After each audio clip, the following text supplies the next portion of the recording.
Hi, how are you? Good. How are you? Good. Let me turn my video on here. I did not get questions. Um, and they should have caught that before we got on here with no I questions. can quickly send you my speaker's one sheet with questions on page two That'd be great. that I did send out. If you want to look it up, Saturday, June 29th. I sent it to I Sophie searched at the for it. Health Yeah, Group. it Okay. said that, but I searched for it and couldn't find an email. Who did it come from? From, Me, Riana Milne at gmail.com. pardon? I was me, Riana Milne at gmail.com. Okay, we did not get that. So if you can send that to support at thehealthcoachgroup.com, I'll see if they can get it for me. Well, I could send it directly to you. That's where I sent it. Sylvie at, do you want that one? Pardon? I sent it to Sylvie at the Health That's Coaching not, Group. yeah, if you could send it to support at thehealthcoachgroup.com.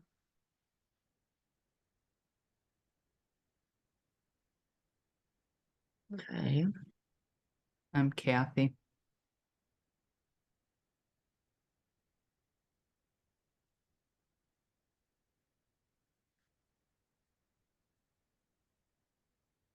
I keep it real simple for my hosts if they have questions for my speakers one sheet.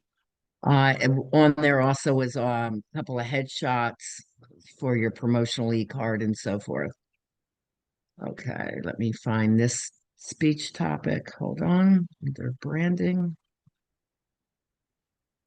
Yeah, I do it myself. I keep it simple, then I know what I've done and I haven't done. Mhm. I'm sure I sent you the one on probably childhood and love trauma. Does that sound right? Here we go. And if you open it, it's just on page two. Do you need my headshots resent as well? No, I'll have Sylvie Okay. dig it up if she has it. Okay. Okay. Here we go.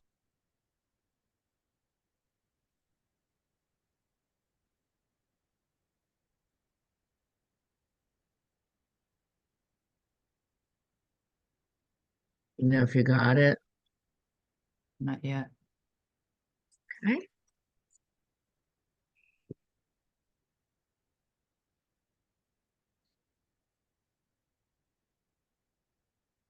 Yeah, Sylvie Waxman, it was sent to. The email was at 4:42 in the morning, so I wouldn't have sent it then. I sent it when I woke up. So probably about nine before I started my day.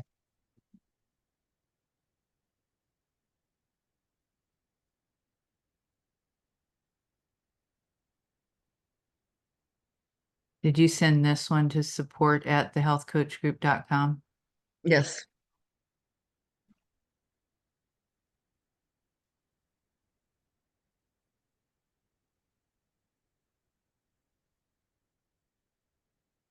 I said Rihanna Milne for Kathy ASAP host questions. So hopefully they'll get it over to you.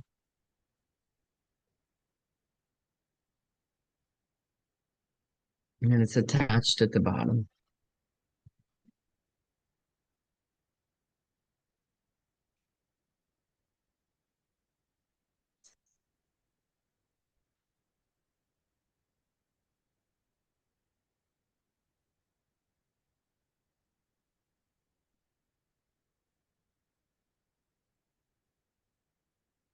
There it is. So when you open it, page two has questions. I did send my bio as well, the most recent one. Um, Would you like me to send that to I you? think that the bio is on our form and they usually work from that. The bio will go ahead and record separately. Okay. If you Um, need it, just reach out to me. I yeah, had a the couple bio other is on mag. the form that we have filled out. So we're good Okay, on that. It looks like you sent a picture in there with that too. And I that's where did. she Yes. usually pulls it from. Okay. Okay, oh, you got, that's a pretty fancy cover sheet and. all the information. Been doing this a long time. I probably have done guested on 600 podcasts and Really? about 250 summits as speaker day one or day two. Yeah, I do a lot of speaking on this topic. Okay, so we can get started. And we've got a good editor, so we'll just start with me asking you questions and we'll go back and edit in the introduction later if that's okay with you. Sure, just a couple things. You pronounce my name Riana Milne, no Okay. E. And how long you're looking to record so I can time my topic Um, out? we have 45 minutes allotted, so 40 minutes. Okay, got it. Okay. So tell us a little bit more about your work as a life, love, and relationship coach. Sure. First of all, thanks for having me on your show, Kathy. It's nice to be here. I Thanks for appreciate it. being here. And hopefully we can help our listeners learn a whole lot today about childhood and love trauma. So, a little bit about my education. I've been teaching Mindset for Success for over 40 years, and I've been a licensed mental health counselor for 25 years this year. And I've been a certified life, love, trauma recovery mindset coach for now 15 years and a certified clinical trauma professional advanced level. I'm also a number one best-selling author and have had various magazine appearances. But what I do is I help singles and couples, women and men, straight and LGBTQ clients from ages 16, my oldest is 80, to create the life they desire and to have the love that they deserve. Um, where did you get certified? If you don't mind, most of our listeners, I'll tell you this, most of our listeners are doctors and health Mhm. coaches and nutritionists and life coaches, and they're all in the wellness arena. So, Right. yeah, if we can speak to, I'm sure everything that you I have a say. triple master's in clinical psychology from Rowan University, graduated summa cum laude. Relationship Coaching Institute. I went for 1 year for singles, life, and relationship coaching for dating for singles, and then a second year for coaching. So everyone would know of RCI. And then I took advanced level CCTP over the past few years. So I specialize in trauma recovery. And everything that you, every place that you went to and all the classes that you took, and I'm sure you're a lifelong learner too, so you continue Yes. on. What do you think has been the most valuable experience for learning? Hiring the 13 coaches I've hired to help me get my message out to around the world, to be Mhm. honest with you. I could not have done that without the education of how to do an online school, how to do my own podcast. I hired the best, a business coach, Lisa Sachovich, for a year. So I invested 85,000 a year to work with her to get all my materials professional. I'm also a number one best-selling author on Amazon. My 400-page book, Love Beyond Your Dreams, Break Free of Toxic Relationships to Have the Love You Deserve, it has been out there for a couple of years. It's part of my curriculum. My curriculum is trademarked because of the research that I have done that has gone into my books. Live Beyond Your Dreams, From Fear and Doubt to Personal Power, Purpose, and Success is my second book. Actually, I've written 13 books, but those are the two that are part of the curriculum and on sale. My notebooks are not for sale. Those go with my coaching clients who invest in coaching. But I'm also still a licensed psychotherapist, again, 25 years. So I also see counseling clients. How does trauma factor into that? How important is that piece of it? It's essential, it's everything. Research came out in 2021 that 100% of us have childhood trauma. So in 2012, I created an assessment very different than the one I saw from Kaiser Permanente about 4 years later in 2016. Mine is called the Childhood Trauma Checklist. It's very simple for my clients to use. It's very straight and to the point. And that's one of the first assessments I use before I would even agree to work with anyone. There's actually 6 assessments that they do before I take a client on to see if they're a good fit. But for example, my childhood trauma checklist included abandonment issues where theirs did not. what shocked me. It also includes bullying or feeling different or left out, which is my number seven called personal trauma. It also includes sibling trauma. If a sibling was born with any medical issues, or the sibling bullied them, or simply they were the golden child, the favored child because they were more handsome or beautiful, or the star athletes. And so I have a lot more traumas that people have gone through and can recognize. For example, trauma one is addiction in the family. I failed to mention I'm also LCADC, licensed certified drug and alcohol addictions counselor, as many years as I've been a therapist.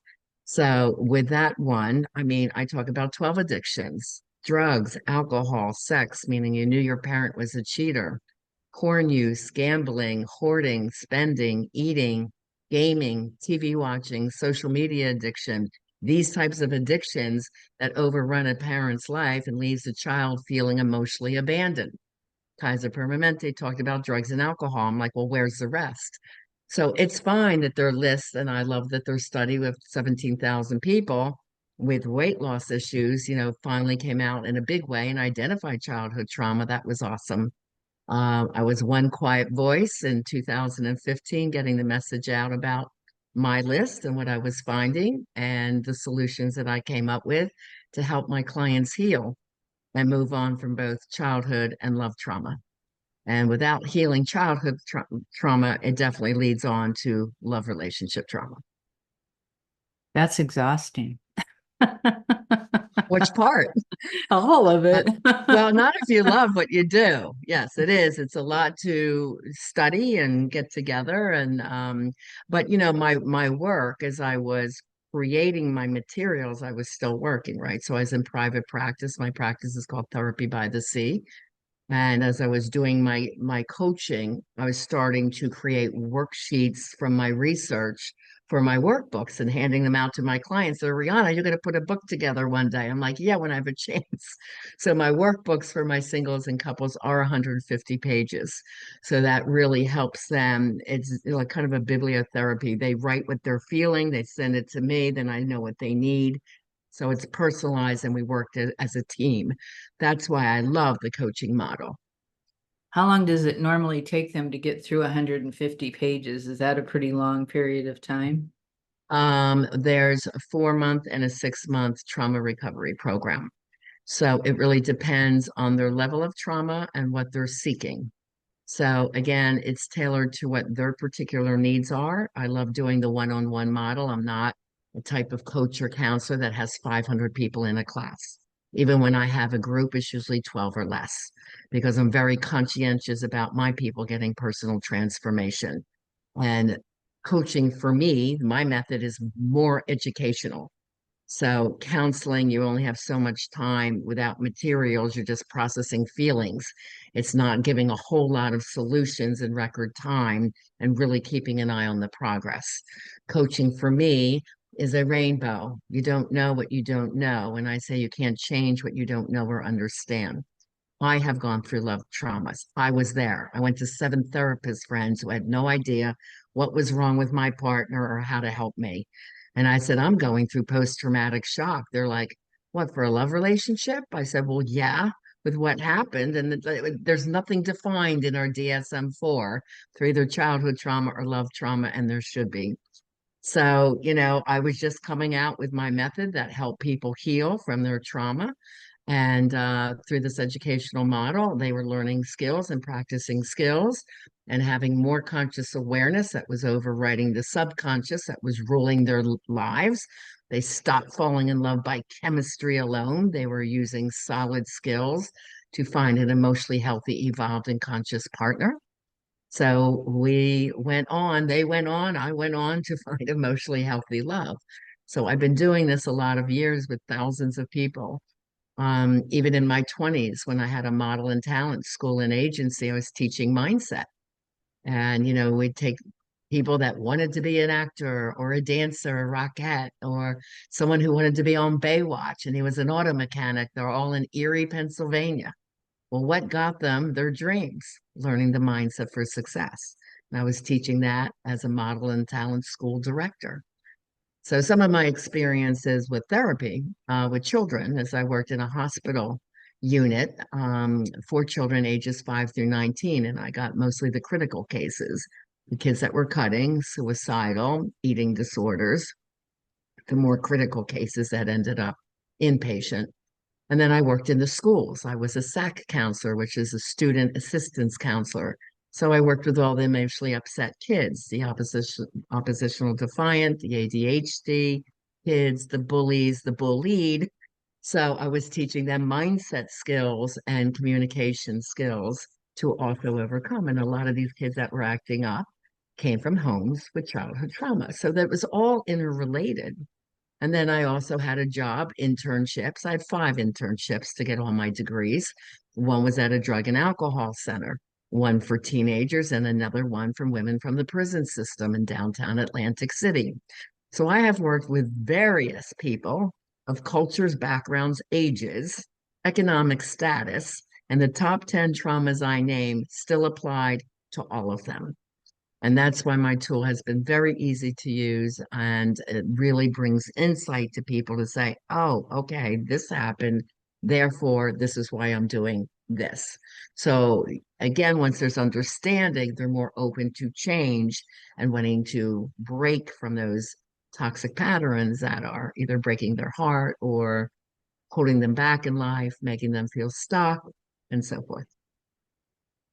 Would you say that the kids that you worked with are were lucky? I mean, they were one of the few that had their problems addressed at that age, and most people Yes. go into adulthood without even addressing any of that. Absolutely. I always say the first person a school should hire is a SAC counselor. And sadly, we are the first to be laid off, but they will keep the football team. So this is a huge problem because, yes, I am a mental health counselor, but I also knew coaching techniques as well when I was working in the schools. I was probably one of the first to do meditation in years 2000 to 2004 with my students to calm the brain and the body down so that they could go and learn. As I was doing behavioral modification for my kids. Of course, I sat on child study team in northern New Jersey. I worked at a high school called Hackensack, and I was working with kids who were in gangs for the Crips and the Bloods. But I actually had my daughter who was singing with one of the top hip hop artists at the time. So they loved Miss Rihanna. They thought she was cool. So I could relate to the kids. I liked their music, I liked their fashion, and I got their story. So, this is critical in our schools. I worked at every grade level, kindergarten, middle school, high school, and college at Rowan University Student Center. So, no matter what had come in, I always went back to addressing the original childhood trauma piece, then what was happening them for them today, and bridging the two and always teaching and understanding and then the skills that they needed to start changing and feel better about themselves, increasing self-love, confidence, their empowerment. A lot of women needed empowerment skills. They couldn't speak up in these toxic relationships. They were afraid to leave. So there is a lot of education that needs to be done. And that's why I love the coaching model. That's a teaching model. Right. So how does the childhood trauma hold them back in as they get older with their love relationships? Okay. So the first thing, would you like me to go into what the top 10 traumas are so people know which ones I've That named? would be great. And then Thank I'll make the correlations. you. Okay. Okay. So that will make a little bit more sense. So the first one, like I said, is any addiction in the home. So we named drugs, alcohol, sex, meaning your parent was cheating and you knew it, porn use, gambling, hoarding, spending, eating, gaming, TV watching, social media addiction. So I name those as the addictions of today. Second one is any verbal messaging that was negative or put downs. Did you hear the words, I love you? Did you try your best and hear great job, kiddo, or it's still not good enough? What messages did you hear growing up? Also, with verbal messaging, how did you watch your parents communicate? Did they fight and yell through a disagreement, or could they sit down and discuss it with loving kindness? That's important. Trauma 3 is emotional abuse and neglect, and that comes in all forms, even with A lot of us baby boomers who had to work and the kids were like called latchkey kids. They had the key and they went home by themselves. That is a form of abandonment, even though we were supporting our children as single moms. So we have to look at all these different types of things that had occurred in our children's lives. The fourth one is any physical abuse, rape, or molestation.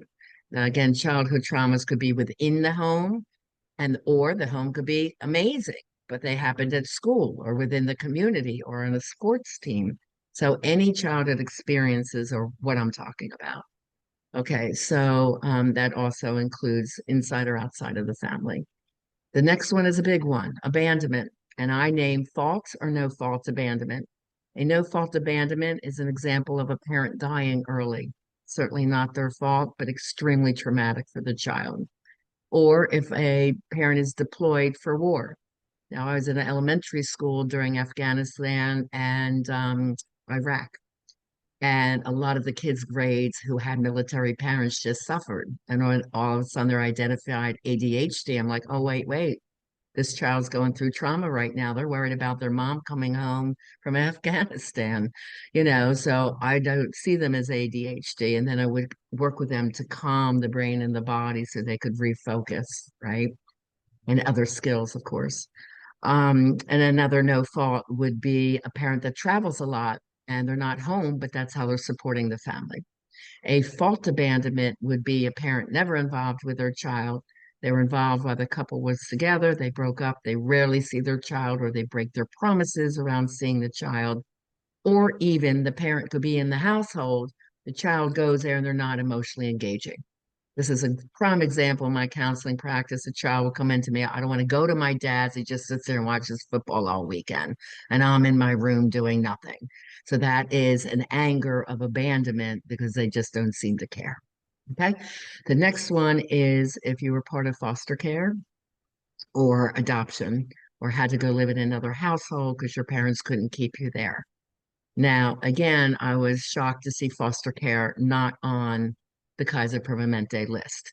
Why? Because I worked with the kids in the foster care system at the hospital. Okay, these were a big part of my caseload. I'm like, how could they forget our foster care kids and all the trauma that they're going through? Okay, the next one is the personal trauma. As I said, if you feel different, you don't fit in, you're identified ADHD at school, you might be the only African American student in an all Caucasian school, coming out as LGBTQ, not being accepted for that. If there's anything about feeling different or not fitting in, is trauma 7. Trauma 8 is a sibling trauma, which I already named. Trauma 9 now has two parts. There is more than 10 traumas, and there was a trauma 11, which I had to bring down after I devised this list in 2011 and 2012. And that is community trauma, which is one of our biggest ones today. Our COVID epidemic was what it has done to our young students, our Mother Nature events, which are getting more and more severe and wiping out large communities. And of course, that impacts the family. And the other part of trauma 9 is family trauma. Now, yes, they name if a parent's incarcerated, and a lot of people will say, well, that doesn't happen to too many kids. And my tough schools that I worked in, there was a lot of kids with incarcerated parents, grandparents, uncles, aunts. So I worked with those kids. But this is also growing up with economic hardship, growing up in a dangerous neighborhood, hearing a lot of lack messages. We don't have money for this or that. It keeps a kid in a very anxious state. So there's a lot around family trauma. The military families moving every 2 to 4 years here in America puts our kids as a new kid in school every 2 to 4 years. Okay. Then trauma 10 is mental health issues in mom or dad.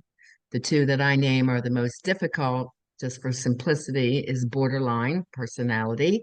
When they're good, they're great. When they're bad, they're horrid.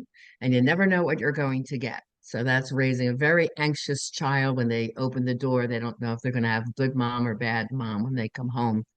And the other one is bipolar or manic depressive. And depression can show up as anger, checking out emotionally, or extreme fatigue.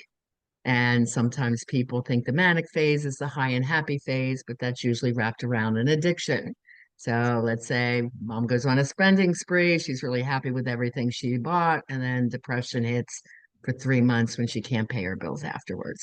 So these are the ones that I describe to my clients, and they can really then understand, oh, yes, this did happen to me. And then we can have a full and open conversations about it. So those are the top 10 traumas that I name. That's a lot. Can you imagine a kid that even deals with one, much less a lot of times more than that? You know, if they're dealing with one, they're probably, dealing with three or four.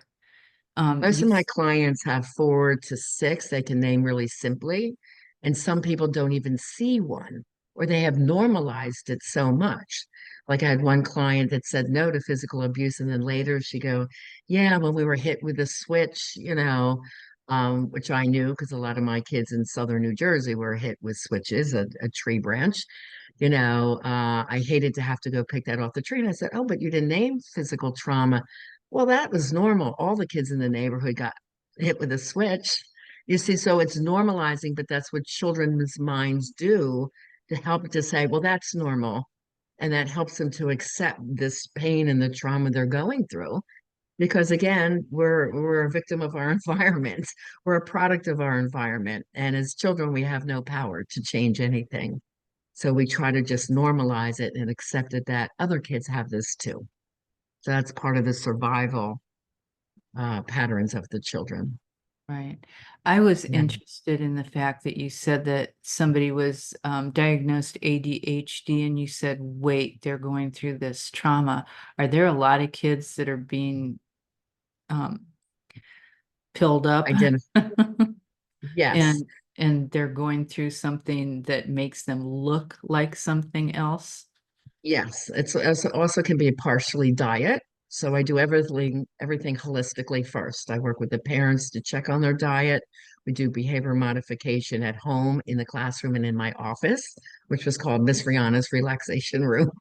I had the behavior modification if they did well. First, we used extrinsic rewards. So I had a treasure chest. If they did good for the week, they could have 4 rewards. If they did good for the day, they could have one. And then what happens over time is that they notice, wow, when I'm good, people like me more, and my teacher's not so mad, and I can focus and study more. So the behavioral modification, the dietary changes with mom and dad at home. If I get the opportunity in the school to talk to mom and dad, a lot of times they don't want to come in because they don't want to reveal the family secrets. But then I also empower the child with a lot of trauma recovery skills and how to handle if mom and dad are fighting. These are the things you can do. So there's a lot, again, education and coaching someone to overcome their trauma. But yes, a lot of people were fast today. Let's get them medicated. I'm like, well, hold up, let me try some other things first. I Well, even did music therapy. Like they love Louis Miguel, and I don't speak Spanish, but his music really hits a certain center of the brain that makes you very calm and relaxed. They might walk in, my elementary kids, Miss Rihanna, you put on Mr. Louis for me today. I said, did you have a rough morning? Yeah, I just need Mr. Louis. So, that's good when they things, learn how to yeah, cope too, isn't it? exactly, exactly. So then I would, send a note home, to the parents, and they may have loved that music anyway because we had a lot of Spanish speaking families in the elementary school that I worked in. Mhm. So yeah, there's all kinds of tools and tricks that kids relate to, and if we can get them self-modified, right, and calm down because if cortisol is up, their fight, flight, or freeze response, memory and focus is down. So if Yeah. they're coming in from a really rough morning, they're sitting there, oh, my parents getting divorced. What if dad leaves again? Then mom's going to be mad. That's what they're thinking of. They're not looking at and absorbing math facts, Mhm. so I might yeah. be getting ahead of myself a little bit, but you brought up some things about nutrition, and that's where the health coaches can come in. They can't, do the work that a psychologist does. The best thing that they can do is refer someone to somebody that they can work with. But a health coach could work with food and exercise and finding ways to relax, right? Are those, Absolutely. yeah. We all work together. I had several sources that I turned to.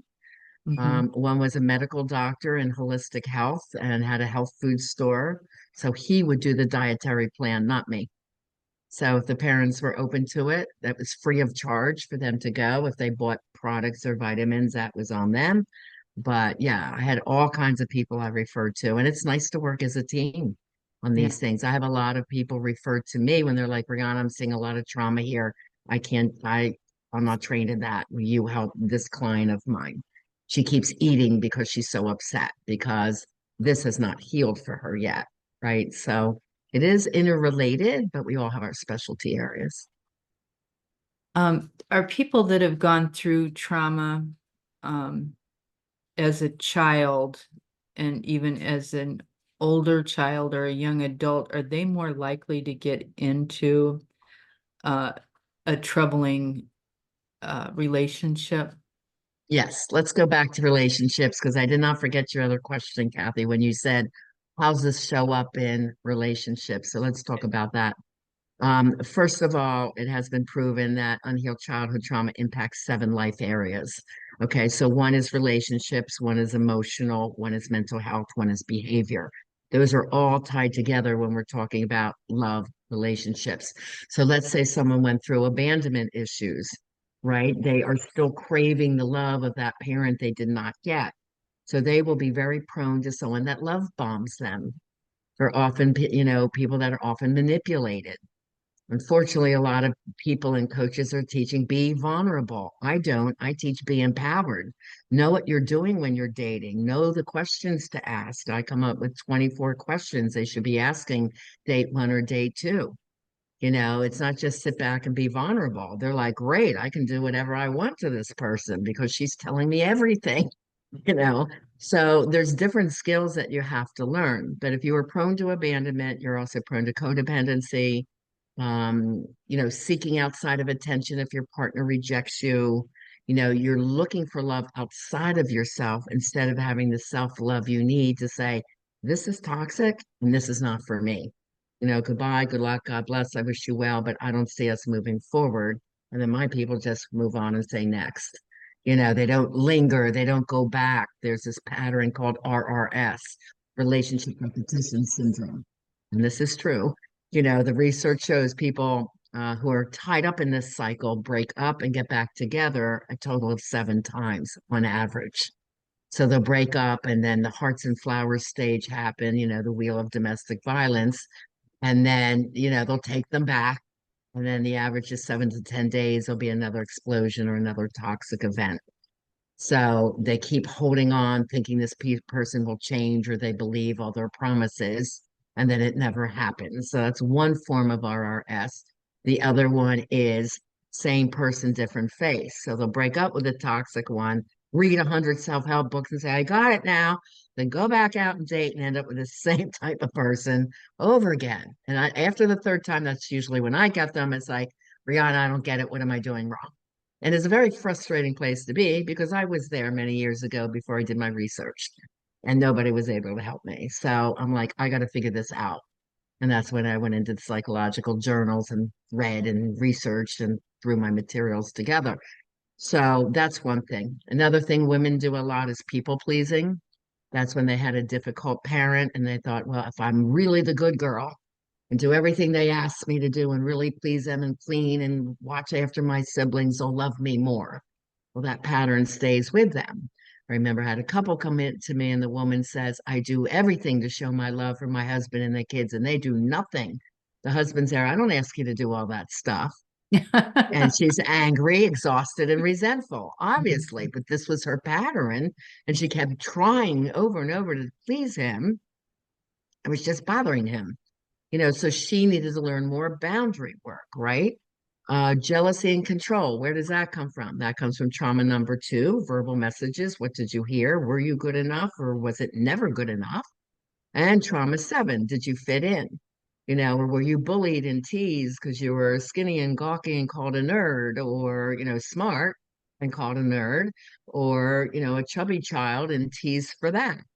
So even though you change as an adult, those wounds are still there. There's perfectionism, there's blaming behavior when an adult never takes responsibility or says, I'm sorry. Can't say they're wrong. Of course, our narcissists, sociopaths are on this childhood trauma scale. So once I find out how many traumas somebody have, what is the severity levels? Where sociopaths and narcissists have usually 9 or 10 with severity levels of 9 to 10. Okay, so these are some things that can happen. You know, a lot of addiction is formed early on for trying to escape the trauma. Not all, some addictions happen after a car accident and medical use, of opiates and so forth. Impulsivity is someone that grew up sometimes with not enough or hearing lack messages. And let's say it's a guy finally earning a good salary, but the family's still struggling. And he's there, I want the shiny red sports car. I deserve it. So without talking to his wife about it, he does an impulse buy because he wants it. And then they all suffer later for it. But he has this feeling of, I deserve it. I suffered as a kid. I work hard now. And impulsivity is also the area where cheaters fall in line. Well, she didn't want to have sex with me today, so the waitress is coming on to me and she's interested, so I deserve this, or nobody will know. And that's impulse is where a lot of the couples get into trouble. So there's a lot of combinations of because this happened, this is going on now. So it really, each person in front of me is different, so it's different for everyone that presents. But once I know their childhood trauma checklist, I also do the ACOA checklist done by Sylvia Kay, Ronnie Fisher. I do that one. It shows me today how their feelings about themselves are showing up today versus I have them scale it differently. We scale it, this happened to me in the past, and this is how I'm feeling today. So there's both still marked. I don't feel good enough, or success is easier for other people more than me. So there's a lot I look at there. Then I have a date. Are you really ready to date? Quiz that they do. So I do several assessments to really show me where they're at. And then through my questioning that I've been doing 25 years, I get deeper into their concerns in their discovery session. Can you give us some examples of the destructive and self-sabotaging patterns that may emerge in a dating or exclusive relationship in business or within the self if someone has unhealed childhood traumas? Yes. Okay. So I just gave you a couple on relationships, right? The impulse hurts Mhm. couples. Okay. In business, if they grew up with a lot of lack messaging, we don't have the money for this. And then someone wants to be an entrepreneur. They may invest so much and then they're like, well, what if it doesn't work for me? Or it's a lot of money. I know when someone says, you spent what on a business coach? I said, well, it's worth it to me. Well, you could have bought 2 cars. I don't need 2 cars. I need to take my message globally. So it's a choice I was confident about and empowered about, right? Where some people might invest and be scared and petrified the whole time, or afraid to try what they're learning, and then they fail because they set themselves up mentally to fail, which we call mindset. So if they don't have the mindset for success, which again, I've been teaching over 40 years, they're going to fail in whatever it is that they want to do. They self-sabotage.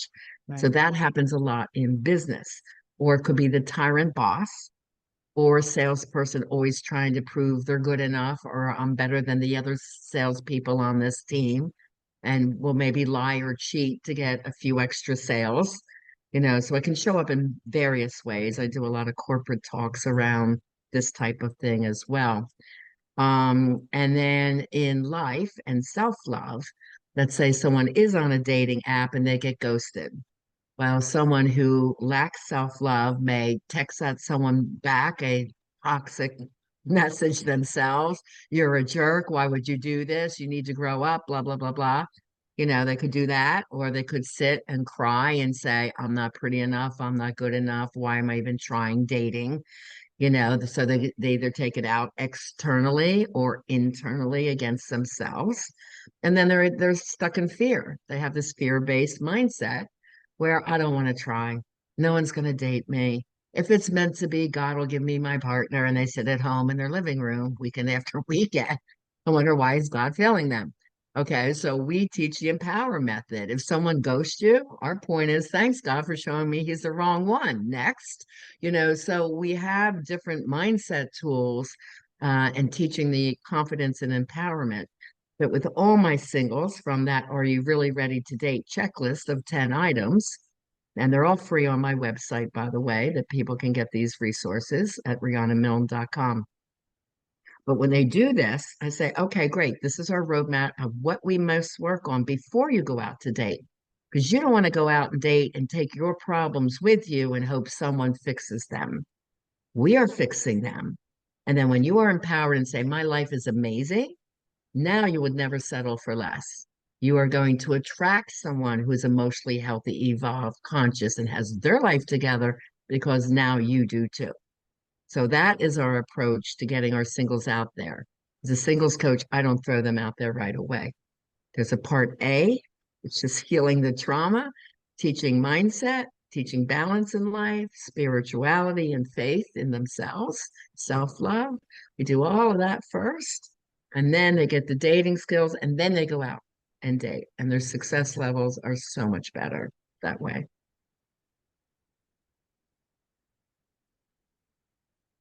There's a lot of relationships that seem perfect. Why do things turn toxic once they get serious?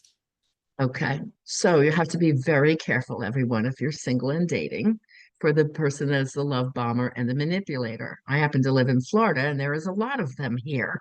This is a sociopath going after someone for pleasure, profit, or lifestyle advancement. That is an easy definition of a sociopath. And they will be the perfect partner very early on. We have something called the 90-day rule, where you are really slow to get involved and get intimate. You want friends first, be friends first, and see, are their actions matching their words? Are they a good person? How do they treat common people on the street or people that serve them, like their waiters? Are they snapping at their waiters, or are they kind? Things like this. They're looking at very little nuanced things. How are they answering the questions that they are geared up to ask? So we are looking at a lot of different things, which we call conscious dating. Okay, we do not just date on chemistry. As I said before, it's the most dangerous way to date. And unfortunately, that's what our society teaches. Sleeping Beauty, you got the handsome prince, he wakes you up and is like, oh, we're in love, let's get married. you know, and that's what we are trying to change and slow down. So it's conscious awareness that we're teaching. So you have to be careful of the love bomber. There is a great series on Netflix, if people haven't seen it yet, called Dirty John, which is a perfect example of the sociopath going after a really kind, lovely, hardworking, intelligent woman who has done well for herself and her family. And he plays a perfect part of the great boyfriend and manipulates her slowly over time. So you have to know that these people are real, they are out there, and you better know what you're doing with dating so it doesn't happen to you. Yeah. If you have less trauma, are you less likely to fall for that kind of You could person? really have one trauma and still fall for that. So it's not really the number, it's the severity level and the combination. Like I said, most people have more than one. There's several. And we have to look at their relationship patterns that they had from dating, so it's from teenage years up to this current point. What were those relationships like? What kind of people did they attract then? If you've had a couple of marriages, usually again, they're the same type of people. So why are they attracting the same type of people? Again, this is from their past childhood trauma that has not been healed yet. So I have to bring that up to their reality that this is happening because of this. This is subconscious. You're choosing these type of people subconsciously. The brain likes homeostasis. That means it chooses what it knows. It likes what's normal, but it can't decipher, is that good or is it bad? So chemistry takes you back to the toxic patterns of your past, right? So we have to become more consciously aware and work with those so that you don't end up continually hurt by people that are not well intended. How can, and I guess really is, can you heal unconscious trauma? And if they don't take action to do this, what happens? First of all, absolutely, childhood trauma can be healed. That's what I've been doing for years. And we can heal the love trauma. It's funny, my clients say, Rihanna, I hear your voice in my head saying, if this happens, do this, if that, do that, So they are well prepared. It is an education. I say there is an art and psychology to dating successfully to attract the right person for you. And that's what people need to learn. Well, a lot of people that have read just self-help books, or my clients say they've tried therapy for 6, 7 years and are still attracting the same kind of person. What's happening? I always say seek out an expert in trauma recovery. Mhm. This is a very intensive area of work, of therapy, and of coaching. Make sure you get someone who is well educated and certified. It's not really something you can do easily on your own. This is why in all my trauma instruction, it says it's about 6 months to heal trauma wounds. So, what are you doing during those 6 months? Well, my people are getting a whole lot of education, and practice. So the more they're practicing the mindset tools that I teach them, and the trauma recovery tools, the more informed they are and they catch it. They start catching it and changing it and practicing the new skills. And then once they're over the rainbow where the pot of gold is, they're like, oh my God, I can't believe I was like this and dating these kind of men and put up with it. Or vice versa. The men come to me as well. How could I keep going for the glam girl when, they keep breaking my heart and stealing my money? Whatever the case is, what was it that he needed that for? Well, he said he was called a nerd in high school. He could never get the girl he liked or he wanted. Now he wants the flashiest girl he could find, right? Because that part of his ego was not healed yet. So it's very interesting work, when you see the various combinations. Yeah. We're we're going over on time. Do you have a little bit of extra time, like 10 Sure. more minutes to go? Okay. Sure. I've Sure. got If you more have other questions. questions. Okay, Sure. good. Okay, so can you name 5 things that are in an emotionally healthy, evolved, and consciously aware relationship? Sure. This is actually from my book, Love Beyond Your Dreams. It's on one page, page 294. And I call it the 5 F's for a great relationship. So the first one is a solid foundation. That means the ability to trust yourself. You have the knowledge to choose correctly and trust the other person. You have confidence in what you're doing individually and confidence in shared moral values with that person you're choosing to date. So the foundation is strong in two emotionally healthy people. Second is flexibility, meaning you're open-minded, you're caring, you're easygoing, understanding, and emotionally open. You allow that person to have their own belief system. So if they like President A, you like President B, it's their choice. It's their right. You don't fight over it. So you're emotionally open, you're flexible, right? And you understand how to have loving and kind but empowered conversations. There's never a reason to yell and scream at your partner. Number 3 is fidelity. That means honesty, loyalty, and integrity. I describe integrity as doing the right things when nobody's looking. And if you have two partners doing that, the relationship is so much more at ease and it's peaceful. You just trust and you're confident in the other because that is also a spiritual to me, doing the right things when nobody's looking is a spiritual concept. The next one is friendship. I always say be friends first, laugh together, have great experience together before even thinking of getting intimately involved. Can he be your best buddy, your best friend? Be friends first because think of it. Your friends can last years. My good friends are 25 years, right, in the making. You respect them, they're reliable, they're kind, they act as your best friend. So your partner should be as well. The last one is fun. You have enough common interests, hobbies, and shared activities. You want to make sure you're doing a lot together, open to trying what they like, and you try what they like, and so forth. So some other things are, of course, intimacy is a balance of love and deep friendship, and it's daily affection. You only have intimacy only when you want to be sexually intimate. Intimacy should be happening on a regular and daily basis. Compromise is another one, the ability to negotiate and talk through your issues. Now, couples that come to me that were fighting or on the brink of divorce, they have to learn about each other's childhood traumas. And then the third entity that we're working with is the relationship patterns, like always bringing up the past or always blaming your partner, not seeing your responsibility in this fight. Being able to communicate with loving kindness and really listening to the other partner. So there's so many new communication skills that my couples have to learn, and the ability to compromise. Another is balanced individuals. Both people enjoy healthy self-esteem and a balanced life. They have purpose in life. So they love their work. They have good relationships with their families and friends. There's a balanced life there. Because if you hate your work and you're coming home to your partner every day, there's going to be anger every Mm. day. And nobody wants to hear the moaning and complaining, right? You have to get empowered. If you don't like your job, then let's find you another one. Okay.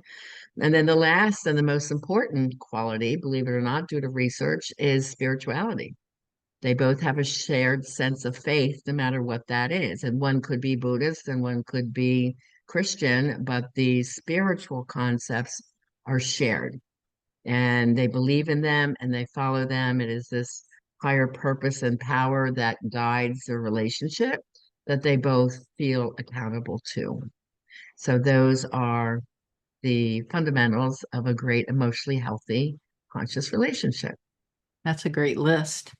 Kim, And that's one page of 400. yeah, So there's a lot of great research in that book for we're sure. all going to have to get that book because it sounds like, I think what you're saying you have almost sounds like an algorithm for good relationships. Well, it's just a lot of research time, Kathy, Yeah. tons and tons of articles and journal articles and research, and always being updated and learning new things. I'm always learning new skills to help my clients best. That's my responsibility. Keeping up with my continuing education and so forth. Yeah, it's a job. It's a job, but I love what I do. Yeah, for That's sure. good. Okay, so you got a lot of free gifts that our Yes, listeners can access on your website. Is that right?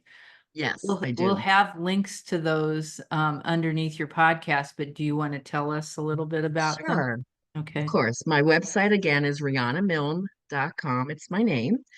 First of all, there's a brand new chat bot. You can get in there and ask any question. And it's amazing how it sounds just like me to answer a question or two. And then you have the ability to reach out and meet with me. Second, there is a free ebook on the homepage called Have the Love You Deserve. And it talks more about what I was speaking of today. So if you were driving and would like the childhood trauma checklist, it's also in that ebook. Then I have the 4 free love tests, which I spoke about today, the childhood trauma checklist, the one for singles, the one for couples, and so forth. My podcast is called Lessons in Life and Love with Coach Riana Milne. I have 125 shows and about 350 audios and videos on my YouTube channel. They're all free. I don't charge. And what else? Free book chapter downloads of Live and Love Beyond Your Dreams, which I mentioned today. So you get the first 60 pages for free. So there's all kinds of free stuff. Starting at the website is probably the best. That's great. Okay, well, thank you so much for being here with me today. You're I, welcome. Thanks for I having me. appreciate everything that you shared. I hope that you found it helpful and that we got a lot of information covered today. So thank you for having me. Okay, this was a great call. Um, yeah, Sylvie's got a note here. Oh, I'm so sorry. She shared that separately. The questions. Yeah, but we were fine. You got those. Okay, yeah. I mean, we got the questions. I think it was a good conversation. I will put the introduction in separate and it will be good. Uh Usually Okay, I do not know when you're going to be, but we had like 104 signups and that's a um lot. Yeah. yeah, but you were one of the first ones to get a time. So you're not Okay. too far off. August 26th. Okay, great. I'll write that date down, Kathy. And then what you could do, if you could please send me an e-card with our picture on it, that helps me to promote it best. So I have 90,000 on my social media. I put the e-card and then just have Sylvie send me like a paragraph summary of the show that you want me to say about your show with the Okay. two links that you want them to use. So it could be a website and your iTunes or whatever you want. That way I can just copy, paste it, and just get it out. And then I send it to my email list. I have something called Podcast Friday. Most of my people are singles, but I do have some couples and they listen or watch over the weekends. So Fridays are the day that I will send it out to my list. So whenever you send that, if I know ahead of time, like the 26th, if you can get it to me, then I can include it on that week's email list. Did you include all of that with the email that you sent to Sylvie? Probably not. Probably not. Okay, well then I better write it down Yeah. because I will not remember. Yeah. You Just a want an paragraph about your e-card? show. Yeah, a paragraph you want me to use for the promotion with a couple of links and, just to give me a little heads up, hey Rihanna, here's and the e-card, which is a promotional e-card with my picture and your picture and the show name. Because sometimes if they just see someone they don't recognize, they just don't pay attention to it. If it's me and the host, it's like, oh, Rihanna's on a show, then they'll listen Yeah, or watch. Sylvie puts that out, so that shouldn't be a problem. And then a paragraph. Okay.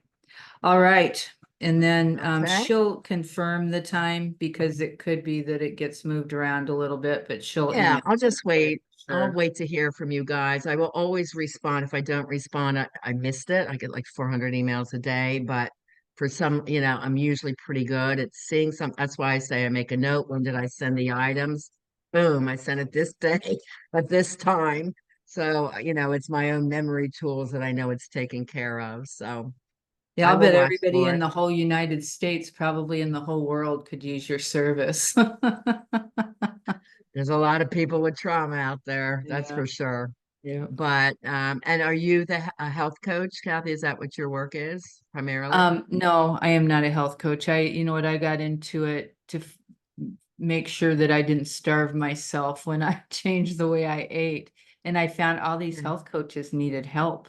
I went to a conference in New York and there were thousands of coaches and none of them were working because at the time, it was like 2011, nobody was hiring health coaches. You had to be an Mhm. entrepreneur, and there Right. aren't very many of us that are natural entrepreneurs that it True. comes easy to. So I was an interior designer before that, Oh, okay. and Very I'm a nice. lifelong learner. So I went back and Yeah. learned things and hired the right people to do what Well, the needed. number one thing about success in coaching is having the licensing, the certification, because the public's not stupid. They want to invest in someone that's invested in themselves, That's right? right. It's like, does this person really know what they're doing?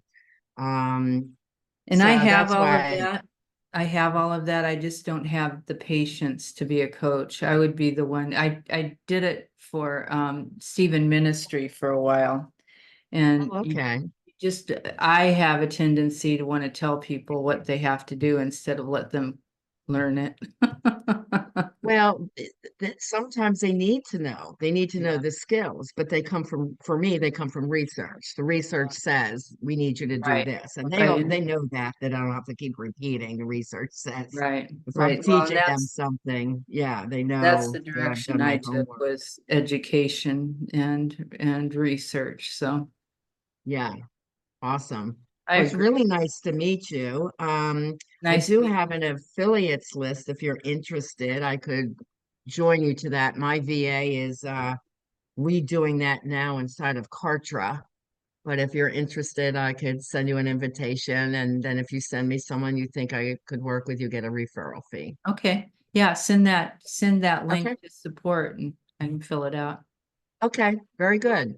Thank Thank you. you. She's working on two other things for me. So that's like down the road, but hopefully within the month, she will have that done. Cool. Very Okay. nice. Thank you. So nice to meet you. Thanks again.